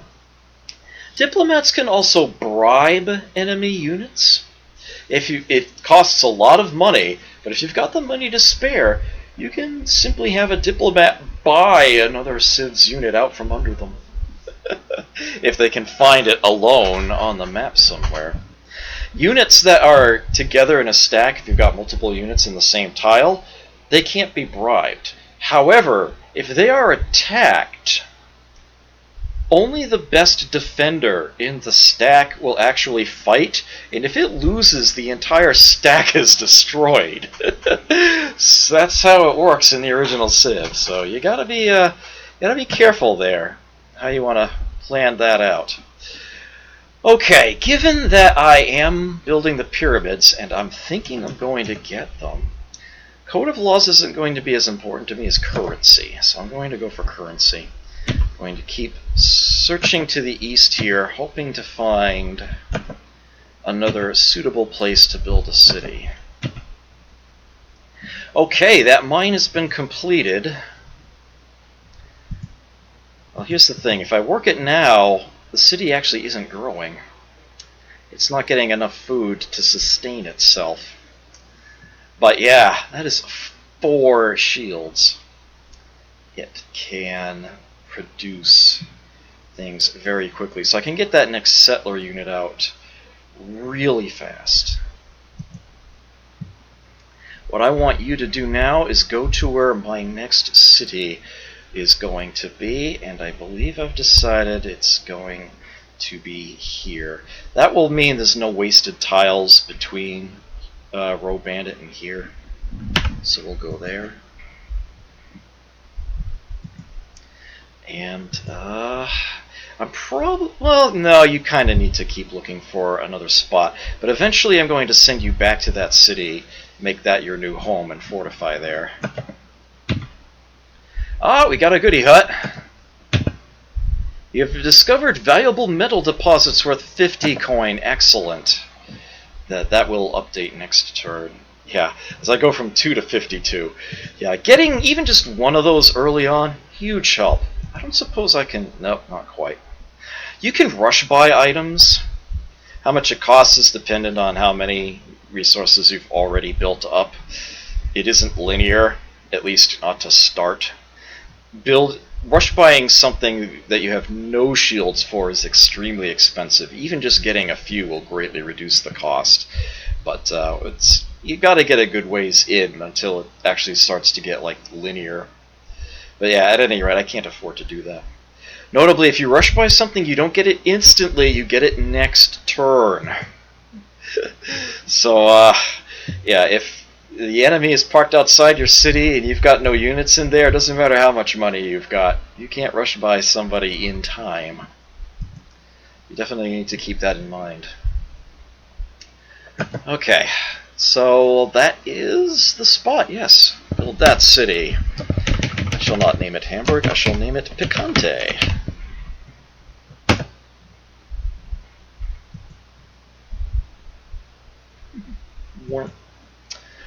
Okay, that's about to vanish, of course. Oh, nice. We got 2 shield river tiles. Excellent. That is a good start. I'm going to want them to start with a phalanx again to defend the place. Gems! Oh! Gems are exciting. Gems are adventure. Oh, here we go! Another palace upgrade. Let's go off to the right a bit. So we got a wing. Okay, Row Bandit builds settlers. Let's see. They are now... I'm going to let them grow for a bit. Do I want more settlers? Do I... I'm going to want to improve these tiles.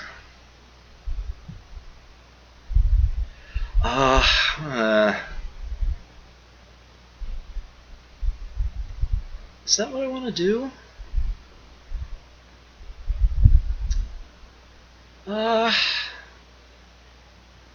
Alright, you know, leave it on settlers, but I want to examine the area around the town here. Okay. These are not accessible for irrigation. I'm certainly not going to cut down that forest with the game in there. So I'd have to actually cut through one of these forests in order to get access to water. And then I can irrigate those. Yeah, you know, I am going to do that. Let's go ahead and build the settlers.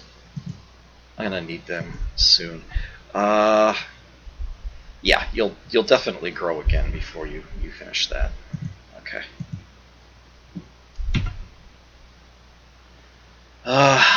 Alright, so let's move you this way. And if I go under orders, you can see the list here. Yeah. If I try to irrigate a forest, so to speak, what I actually do is change it to plains. I cut the forest down. And I will do that. Mainly, I'm perfectly fine with having a forest tile. The problem is I want to be able to irrigate these. And I can't do that until they have access to water. So I'm going to have to get them access to water by cutting through here first. Let's have you continue to explore a little. Oh, big forest. Still going across. It's on the basically on this weird banana-shaped continent here. Alright, I'm almost done with the pyramids. They better not rob them of me at the very end. I'll be very annoyed. Yes! Okay, I have built the pyramids. Until somebody has communism, I can switch governments without suffering anarchy, and I can pick any government I want. And I pick democracy, and I pick it right now. Okay, so we can start building other things here, and I already know some of the other things I'm going to want. A temple or settlers would both actually take 6 turns. Let me go ahead and make settlers, actually. But I've only got 4. Well, no, that's right.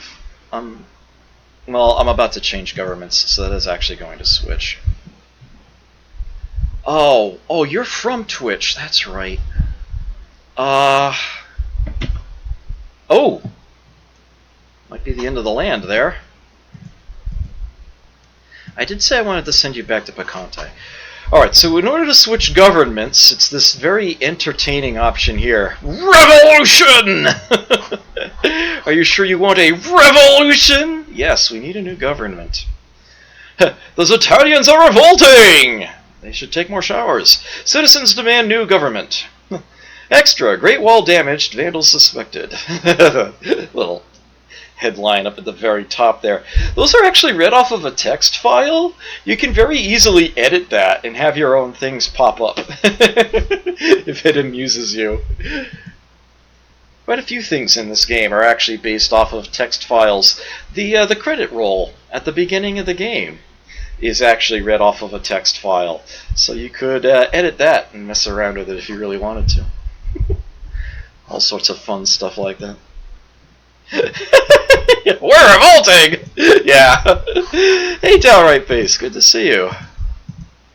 Glad you could make it. Yeah, okay.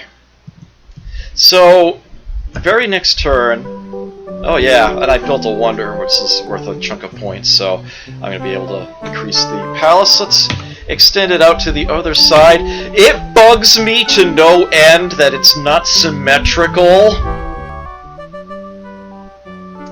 at this stage.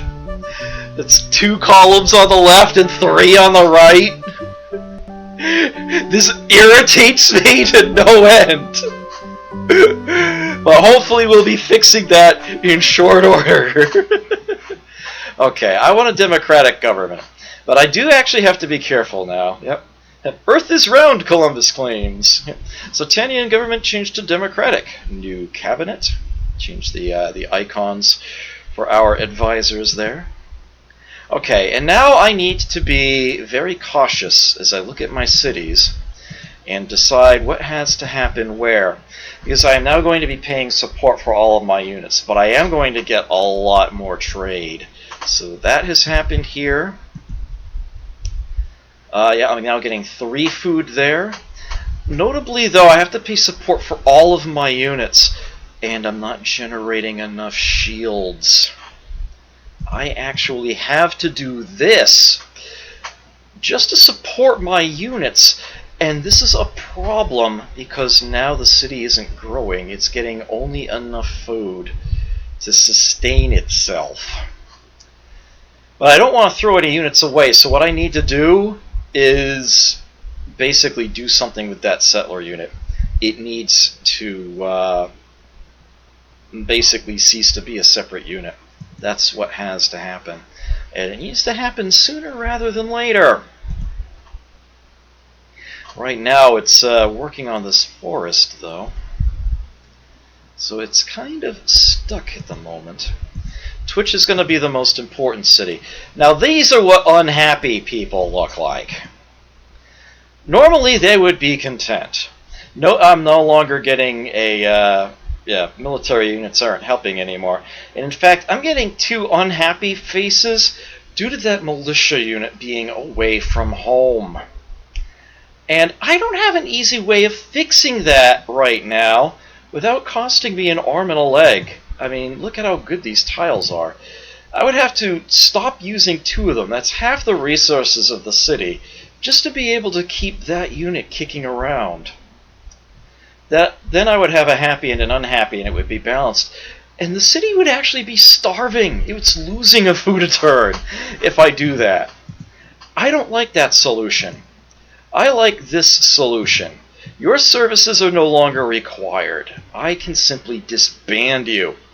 Let's hold in Shift and press D, or pick disband unit off the menu. And boom, it's gone. And now I'm not suffering any unhappiness here at all. And look what I am getting out of this place now. As I'm getting extra trade out of these tiles where it was sitting, and now I can actually get up to 3 food in a tile. You can see that where I built the city here, cities automatically get the benefits of roads and irrigation for the tiles where they apply where you build them. So I'm actually getting a 3rd food out of here. And yeah, that's a lot of trade. That is a lot of research. So yeah, we've got ourselves a really nice city here. The problem is it's about to grow. And I can only support 4 people. I need to fix that right here, right now. I would rush by the settlers if I could, but I can't. I can't afford it. So I actually, despite what I just did, I have to pluck somebody off anyway. That's 1 less person working there. This bard will give me 1 happy citizen. Oh, pardon me. And then when the unhappy citizen comes in, it's balanced. And it's also going to slow down when the city actually grows, as I'm only getting 1 surplus food now. So that is the downside to getting all that extra trade. On the plus side, it's been a while since I brought this up. Yeah, technological discoveries happen every 6 turns at my current rate of tech. And I'm not paying maintenance for any buildings because I haven't built any. You don't pay maintenance on wonders. So, so far so good. Alright, so let's make this side longer, since it's shorter than the other one. Of course, now it's a lot longer than the other one. Hopefully we'll fix that in short order. Turn again up. Alright, time for the autosave. And we now get currency. Currency gives us access to marketplaces. I have no idea why it's all one word, but they capitalized the P in the middle. Yeah, marketplace. It does that consistently throughout the game. No idea why. Marketplaces boost gold made by a city by 50%. So they tend to pay for themselves. They pay their own maintenance of 1 and then some. You usually need these in order to be able to afford other buildings. Oh, but what do I want after that now? Oh boy. So many fine options. And to be completely honest, I'm actually not entirely sure at the moment. Before a city gets really large, I'm going to need construction. Ironworking will give me some better offenses and also leads to very important infrastructure technologies that I'm going to be requiring. Mathematics would give me access to catapults, which is the strongest early game offensive unit. But well, not much else apart from if I were to start heading down the sailing options. Oh yes, that is a prerequisite for astronomy, which is what is going to give me a nice big science boost if I am so fortunate. And then, yeah, that also leads towards the sailing technologies. They're kind of intermixed with like map making and what follows up after that, to try to make some further progress in that regard. Pottery really stands on its own, literally.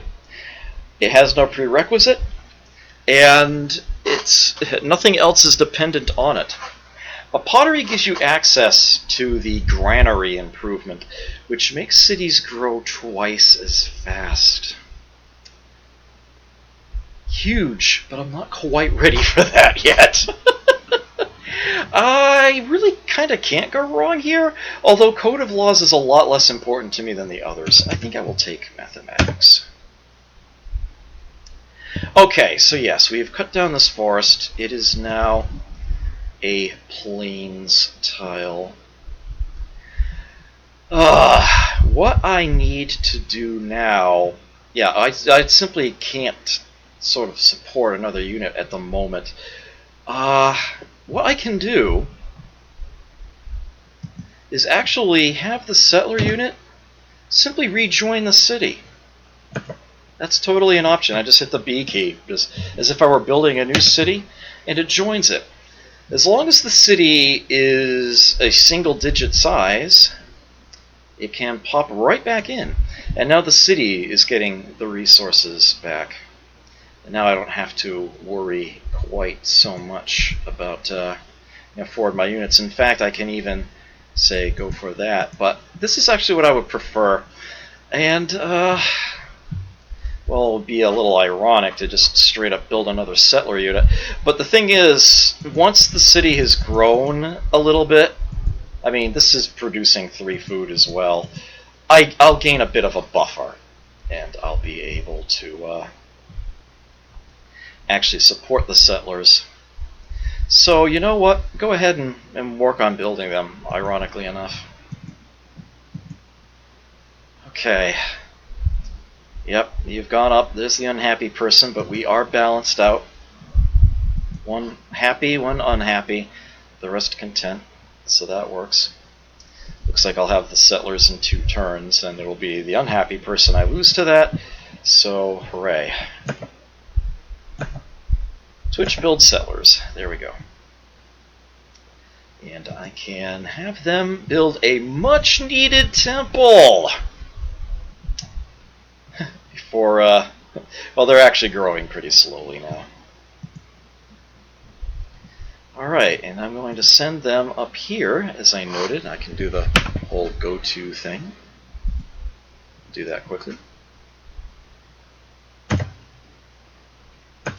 There's mathematics. Okay. This is a surprisingly offensive technology, as it gives you access to the catapults. Attack 6. Defense and movement only 1, but attack 6. So unless your opponent has city walls, they're pretty good on offense. You just need to protect them as they approach the enemy city. They're also extremely good for counteroffensives. If the enemy is approaching your city, they're trying to lay siege to you, you just attack from the city with your catapult to get them off your land. Works quite well. Alright, they're giving me access to astronomy, and I'm going to go for that right away. Whew, look at that. I'm going to want a library here in short order, but I kind of need the temple first so that the city can safely grow.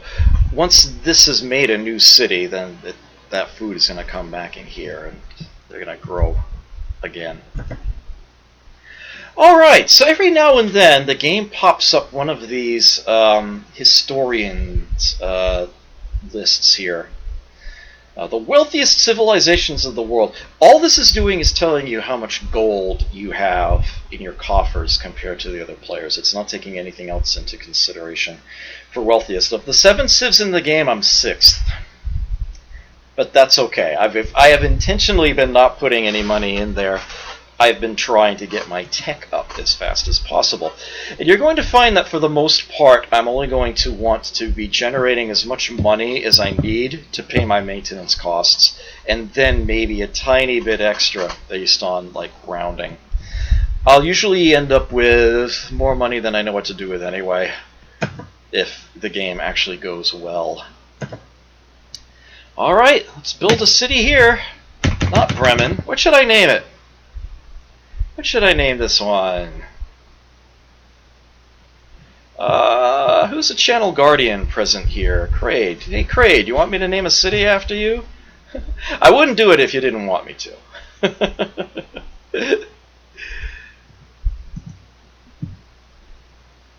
Uh, I guess, okay. Alright, sure. KR41D. There we go. Okay. So we got that place now. That's a nice tile work. Yeah, you can borrow that one when Twitch isn't using it. I'm fine with that. First thing we're going to need, though, is a defender. Let's get a phalanx built here. Okay, population going up. At this moment in time, it's actually been 2 hours. I'm going to do a manual save. You get 4 manual save slots. That's my practice game, which I haven't finished. I will save it in the second slot here.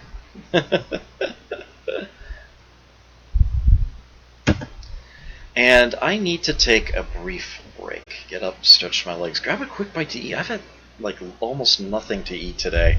I need to remedy that. And yeah, I'll be back in just a few short minutes. Put some music on for you in the interim.